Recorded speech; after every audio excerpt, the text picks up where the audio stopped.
ولیمہ کرنے کا صحیح طریقہ اور وقت کیا ہے؟ ہمارے خاندان میں ولیمے کے دو طریقے ہیں، ایک بارات سے واپسی پر ولیمہ کیا جاتا ہے، دوسرا بارات کے دوسرے دن ولیمہ کیا جاتا ہے، لیکن میاں بیوی آپس میں ملے نہیں ہوتے، کیا اس طریقے سے ولیمہ ہو جائے گا؟ دیکھیں، ولیمہ سنت ہے رخصتی کے بعد۔ دلہن صاحبہ میاں کے گھر پہنچ گئی ہوں، میاں کے ساتھ تنہائی میں وقت گزارا ہو، چاہے ان کا آپس میں ازدواجی تعلق نہ بھی ہوا، اس سے کوئی فرق نہیں پڑتا، لیکن شوہر کے ساتھ تنہائی میں وقت گزار لیا، اس کے بعد ولیمہ ہوتا ہے۔ تو اس سے پہلے جو بھی ہوگا، کسی بھی عنوان سے ہوگا، وہ شریعت میں نہ ولیمہ ہے، نہ اس پہ ثواب ہے، اور نہ وہ مزاج شریعت کے مطابق ہے، یعنی ایک ایسی رسم ہے جس کے نقصانات زیادہ ہیں، خام خواہ کا خرچہ ہے۔ تو اس لیے ان تمام قسم کے کھانوں کی حوصلہ شکنی کرنی چاہیے۔ صرف ایک کھانا شادی کے موقع پہ جو سنت ہے اور جس کی شریعت میں بہت زیادہ ترغیب ہے، وہ ولیمے کا کھانا ہے، اور وہ دلہن کی رخصتی کے بعد ہے، وہ رخصتی سے پہلے نہیں ہے۔ نکاح اور ولیمہ ایک دن کرنا، کیا ایک ہی دن نکاح اور ولیمہ ایک ساتھ کر سکتے ہیں؟ حافظ عبد الرحمن صاحب انڈیا سے۔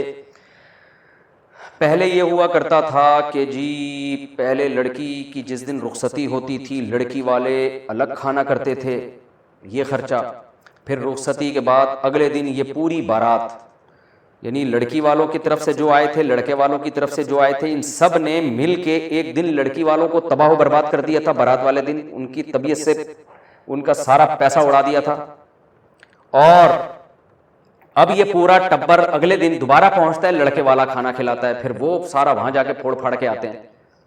تو ڈبل کھانے ایک ایک شادی پہ ہو رہے ہیں، اور بے تحاشا پیسہ خرچ ہو رہا ہے، اس کی وجہ سے نکاح مشکل ہوتا چلا جا رہا ہے۔ تو علماء نے کہنا شروع کیا کہ یہ بارات غیر شرعی رسم ہے، یہ ہندوانہ رسم ہے، یہ مسلمانوں کی رسم نہیں ہے۔ ہمارے پیغمبر صلی اللہ علیہ وسلم نے 4 بیٹیوں کی شادی کی ہے، ایک کھجور کا دانہ بھی کسی کو نہیں کھلایا اس میں، لیکن اپنی نکاح نبی نے جب بھی کیا ہمیشہ ولیمہ کیا ہے۔ اسی طرح وہ مسلمانوں کے کنٹری جہاں مسلمان غیر مسلموں کے ساتھ نہیں رہے ہیں، یا غیر مسلم ہم پہ مسلط نہیں رہے ہیں، ان کنٹریز میں، ان علاقوں میں جا کے آج بھی دیکھیں آپ کو بارات کا کھانا ملے گا ہی نہیں۔ لڑکی والے رخصتی، لڑکا لڑکی والوں کے گھر جا کے دلہن کو اٹھا کے لے آتا ہے، اگلے دن وہ جو ہے نا سب لوگ ولیمے میں پہنچ جاتے ہیں۔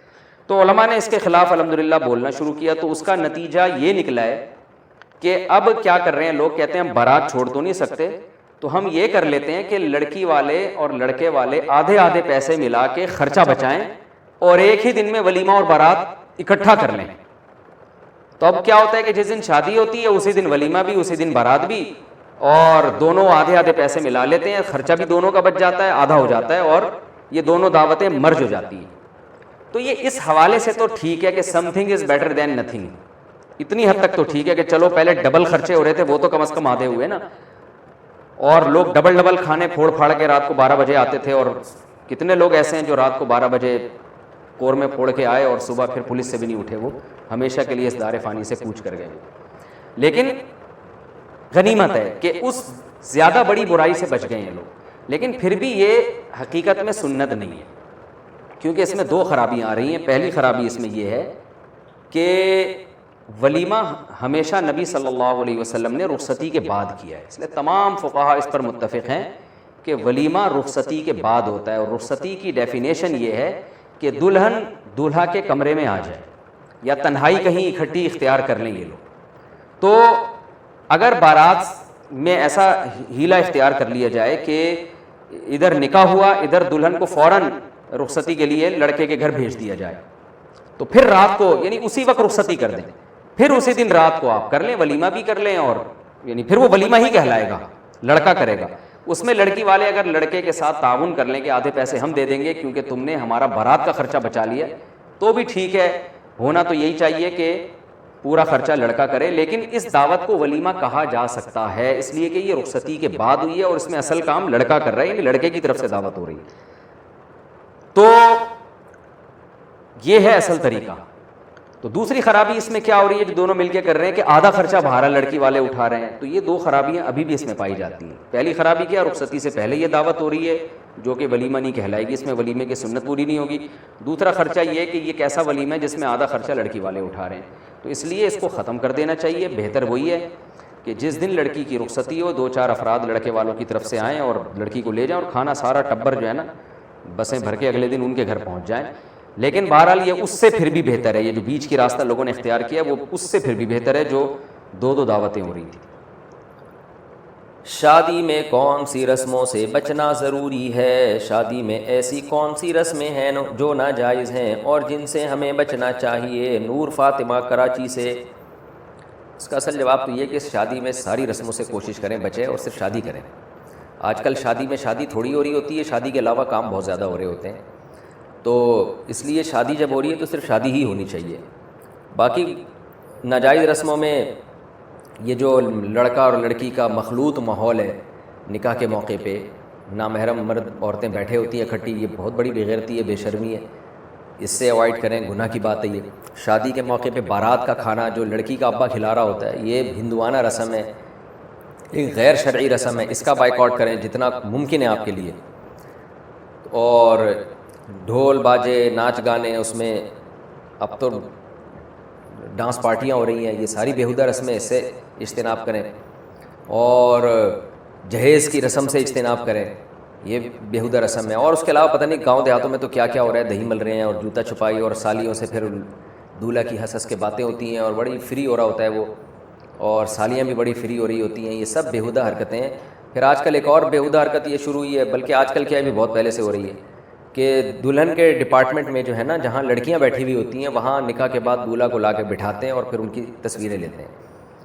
تو یہ بھی بیہودہ حرکت ہے بھائی. وہ لڑکا دولہا جو ہے وہ لڑکیوں میں زنانے میں کیوں جا رہا ہے؟ لڑکیوں میں لڑکا گوں کھاتا. کوئی دولہا آیا کرے نا اس طرح لڑکیوں میں آ کے بیٹھا کرے تو یہ اوپر لکھ کے لگا دیا کرے لڑکیوں میں لڑکا گوں کھاتا. تیری دلہن ہے تجھے مل جائے گی, وہاں جا کے تو تصویریں لے لینا اس کے ساتھ. تو کیوں تو لڑکیوں میں آ رہا ہے اور کیوں اس کو؟ یہ بیہودہ چیزیں ہیں. نکاح ایک سنت ہے, اس کو سنت طریقے پہ ہی کرنا چاہیے. اور اللہ کی بہت بڑی نعمت ہے, دولہا کو اللہ کا شکر ادا کرنا چاہیے. میرا گھر بس رہا ہے, مجھے دلہن مل رہی ہے, تو میں اللہ کا شکر ادا کروں, اللہ کی نافرمانی نہ کروں. وہ الٹا اور اللہ کی نافرمانی کر رہا ہوتا ہے. تو یہ بری حرکتیں ہیں, یہ ساری بیہودگیاں جو شادیوں میں ہو رہی ہیں غلط ہے. سعودی عرب میں اب تک تو یہی ہوتا ہے, اللہ آگے جو وہاں ماحول تبدیل ہو رہا ہے اللہ بس حفاظت ہی کرے, لیکن اب تک تو سعودی عرب کا ماحول بڑا اچھا ہے. وہاں بالکل اس کی پرمیشن نہیں ہوتی کوئی لڑکی کوئی خاتون جو ہے وہ مردانہ میں چلی جائے یا کوئی مرد عورتوں میں آ جائے, تو بہت سخت اس کی پابندی ہوتی ہے. اور لڑکیوں کو ایک صاحب نے یہاں تک بتایا کہ جو خواتین کا ڈپارٹمنٹ ہے اس میں موبائل لے جانے کی اجازت نہیں ہوتی, تاکہ کہ ایسا نہ ہو کوئی خاتون کسی خاتون کی تصویر نہ کھینچنے یہاں پہ. تو اتنا سخت پردہ ہوتا ہے. ٹھیک ہے وہاں بھی ماحول آہستہ آہستہ چینج ہو رہا ہے, اللہ ہمارے بلاد حرمین کی اللہ حفاظت کرے. تو یہ تمام رسومات بیہودہ رسمیں ہیں. صرف ولیمہ ایک سنت ہے, ولیمہ کی رسم ہونی چاہیے, اس میں بھی خواتین الگ ہوں مرد الگ ہوں. اور نکاح کے موقع پہ چھوارے بانٹے جا سکتے ہیں, باقی ساری رسمیں غلط ہیں. اتنا کافی ہے بس جو ہے نا یہ جو. اور حدیث میں دف بجانے کی بھی اجازت ہے. تو اگرچہ علماء اس زمانے میں اس سے منع کرتے ہیں کیونکہ لوگ دف بجانے میں حدود پہ نہیں رہتے, لیکن اگر کسی نے دف بجا دیا صرف نکاح کی اناؤنسمنٹ کے لیے, خوشی کے اظہار کے لیے, تو اس کی بھی گنجائش ہے.